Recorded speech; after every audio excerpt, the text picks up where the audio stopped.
¿Alguna vez te has preguntado qué secretos pueden yacer en el fondo del océano?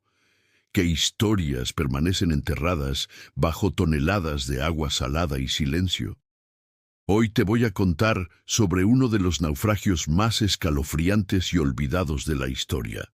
El hundimiento de un barco lleno de prisioneros, cuyas voces fueron sepultadas no solo por las aguas, sino por décadas de silencio institucional. Esta no es solo la historia de un desastre marítimo, es la crónica de cómo el poder puede borrar vidas humanas de la memoria colectiva con la misma facilidad con la que las olas borran las huellas en la arena.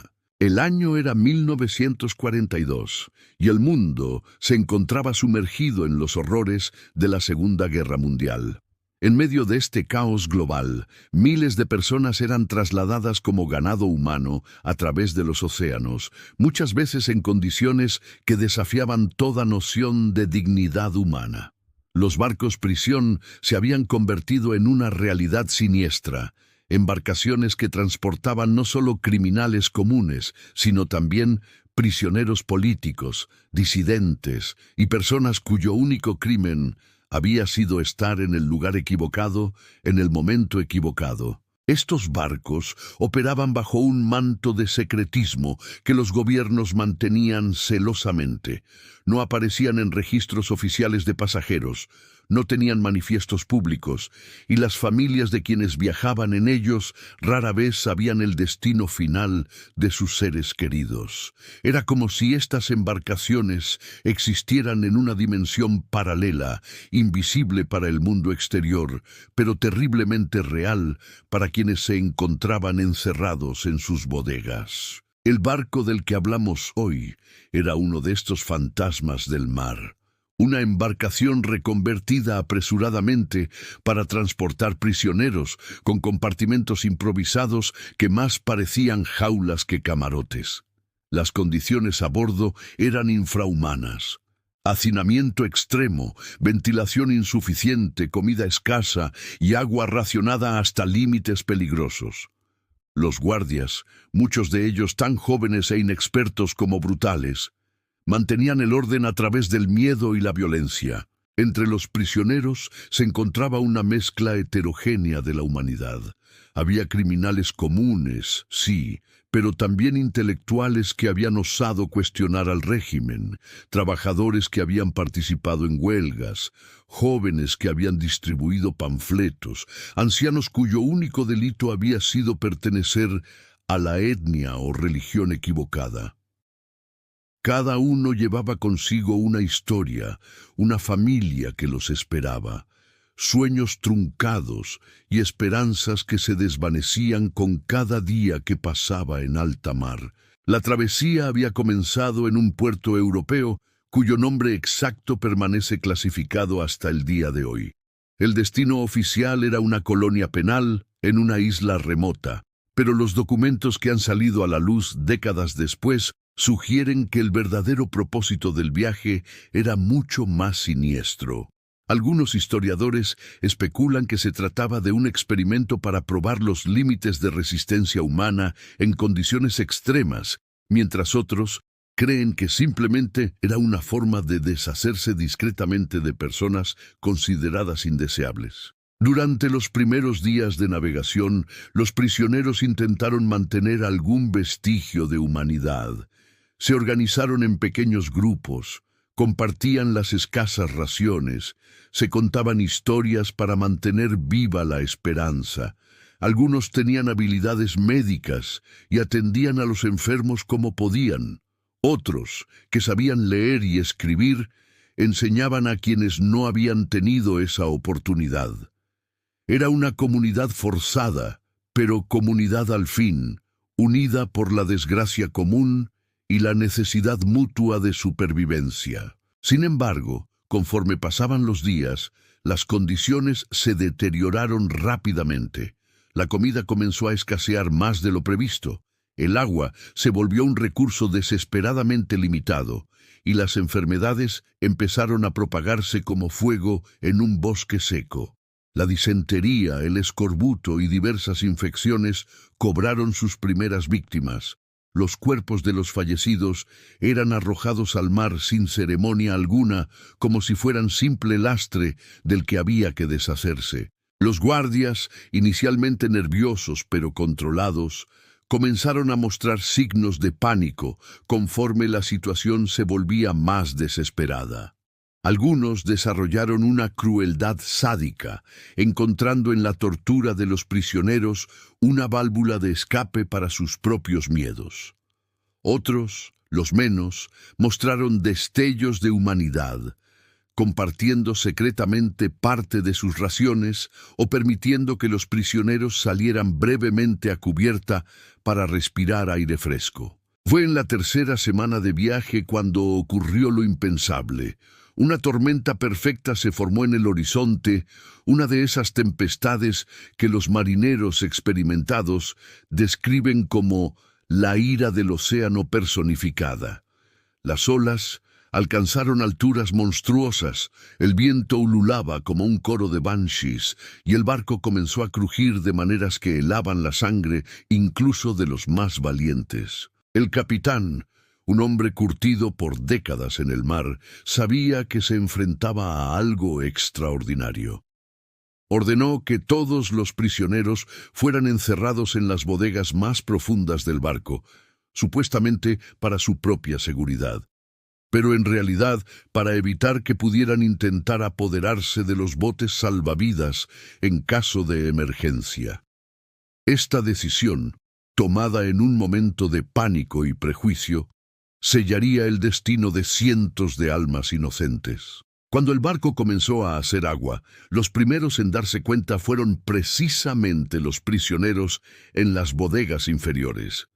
El agua helada del océano comenzó a filtrarse por las grietas del casco, primero como un goteo molesto, luego como un arroyo constante y finalmente como una cascada imparable.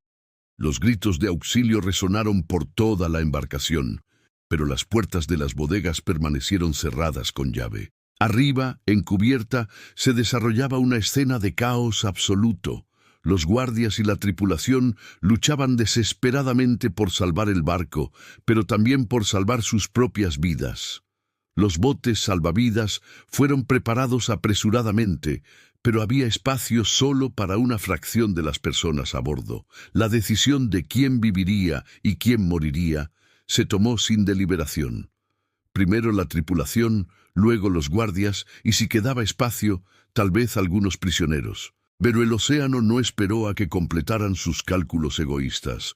Una ola gigantesca, más alta que un edificio de 5 pisos, se estrelló contra el costado del barco con la fuerza de 1000 martillos.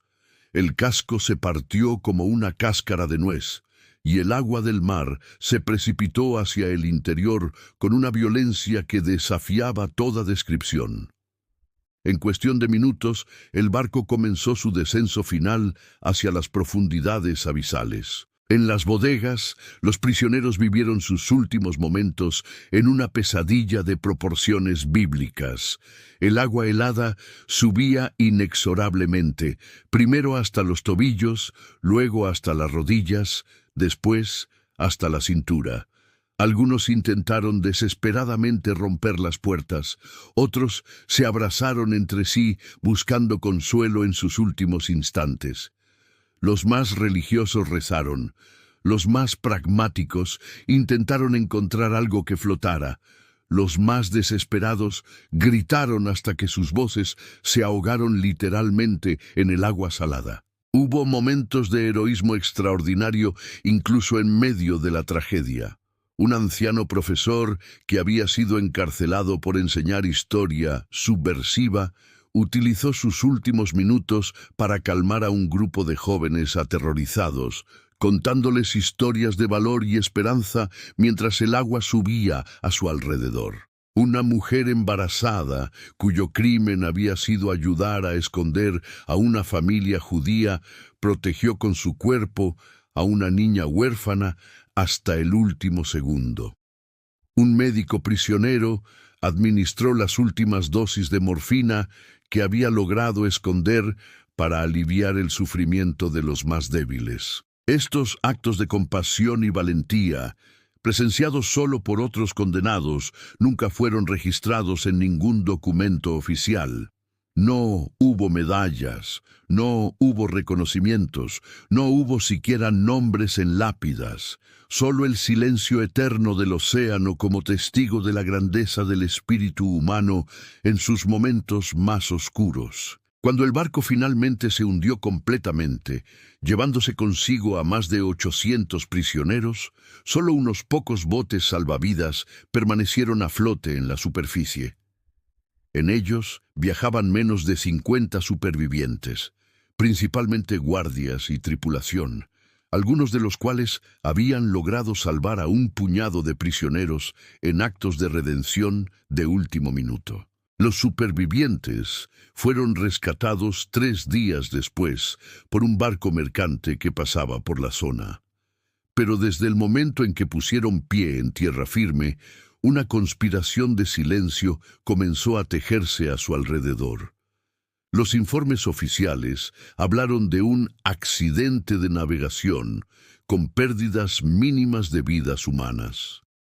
Los nombres de los prisioneros muertos nunca aparecieron en las listas de víctimas. Sus familias nunca recibieron notificación oficial de sus muertes. Simplemente desaparecieron de la historia como si nunca hubieran existido. Este silencio no fue accidental. Los gobiernos involucrados tenían demasiado que perder si la verdad salía a la luz. El transporte de prisioneros en condiciones infrahumanas, la negligencia criminal que llevó al desastre, la decisión deliberada de sacrificar vidas humanas para salvar a los guardias. Todo esto representaba un escándalo de proporciones épicas que podría haber derribado gobiernos y cambiado el curso de la guerra. Así que se tomó la decisión de enterrar la verdad tan profundamente como el propio barco. Los documentos fueron clasificados, los testigos fueron silenciados con amenazas o sobornos, y los familiares de las víctimas fueron informados vagamente de que sus seres queridos habían muerto en servicio del Estado sin más detalles. El océano se convirtió en una tumba sin lápida, y el silencio en el epitafio de 800 seres humanos. Durante décadas, la historia permaneció oculta en archivos secretos y en las pesadillas de los pocos supervivientes que aún vivían. Algunos intentaron hablar, pero fueron desacreditados como locos o mentirosos. Otros llevaron la carga de la culpa y el trauma hasta sus tumbas, sin nunca poder contar lo que realmente había pasado en aquellas aguas heladas. No fue hasta los años 90, cuando los archivos gubernamentales comenzaron a desclasificarse, que la verdad empezó a emerger lentamente. Investigadores independientes, historiadores valientes y periodistas tenaces comenzaron a unir las piezas de este rompecabezas macabro. Cada documento desenterrado, cada testimonio recuperado, cada fotografía encontrada, añadía otra pieza a la imagen completa del horror que había sido deliberadamente ocultado. Hoy, más de 80 años después de la tragedia, finalmente podemos honrar la memoria de aquellos 800 prisioneros cuyas voces fueron sepultadas por el silencio institucional. Sus nombres pueden haberse perdido, sus rostros pueden haberse desvanecido en fotografías amarillentas, pero su historia merece ser contada. Merecen ser recordados no como números en una estadística, sino como seres humanos que enfrentaron la muerte con dignidad, que mostraron compasión en medio del horror, que mantuvieron su humanidad incluso cuando el mundo había perdido la suya. Esta historia nos recuerda que el silencio puede ser tan mortal como cualquier arma, que el olvido puede ser tan cruel como cualquier tortura. Nos enseña que cuando permitimos que las voces de los oprimidos sean silenciadas, cuando cerramos los ojos ante las injusticias, cuando elegimos la comodidad del silencio sobre la incomodidad de la verdad, nos convertimos en cómplices de la oscuridad. El naufragio del barco de los prisioneros no fue solo una tragedia marítima, fue un símbolo de cómo el poder puede borrar vidas humanas de la historia cuando le conviene. Pero también es un testimonio del poder de la verdad para emerger eventualmente, sin importar cuán profundamente sea enterrada. Las voces de aquellos 800 prisioneros, silenciadas durante décadas, finalmente pueden ser escuchadas. Su historia, por fin, puede ser contada. Si esta historia te ha impactado tanto como a mí, te invito a que le des like a este video y lo compartas para que más personas conozcan esta verdad oculta durante tanto tiempo. Déjame en los comentarios qué opinas sobre cómo el silencio institucional puede sepultar historias tan importantes como esta. Y si quieres seguir descubriendo más secretos y misterios que la historia oficial ha tratado de ocultar, no olvides suscribirte al canal y activar la campanita de notificaciones. Juntos podemos asegurar que estas voces nunca vuelvan a ser silenciadas.